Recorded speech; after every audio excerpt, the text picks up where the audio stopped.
Hello, ഇന്ന് ഞാൻ പുതിയൊരു ചെടിയെ പരിചയപ്പെടുത്താവേ. ഇതാണ് സൺഡേ മൺഡേ പ്ലാന്റ്. കണ്ടോ, ഇതിൽ 2 കളർ പൂ വിരിയും. ഫസ്റ്റ് വിരിയുമ്പോൾ ഇതാ ഈ കളറായിരിക്കും. അത് കഴിഞ്ഞ് സെക്കൻഡ് ഡേ ആകുമ്പോൾ ഏകദേശം ലൈറ്റ് ഷെയ്ഡാവും.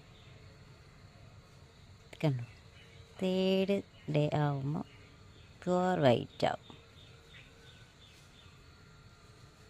ഒരു ചെടിയിൽ തന്നെ 2 കളേഴ്സാവും. നല്ല മണമാണ് ഈ പൂവിന്. നല്ല ഭംഗിയുള്ളൊരു പ്ലാന്റാണ് കേട്ടോ. ഇതാണ് സൺഡേ മൺഡേ പറയും, ചിലർ യെസ്റ്റർഡേ ടുമാറോ പറയും.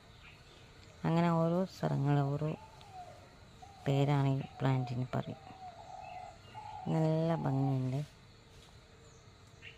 ഇത് ചെറിയൊരു പ്ലാന്റാണ് കേട്ടോ, അതുകൊണ്ടാണ് കുറച്ച് ഫ്ലവേഴ്സ് ഉള്ളത്. വലിയ പ്ലാന്റ് ആവുന്ന ടൈപ്പ് ചെടിയാണ്.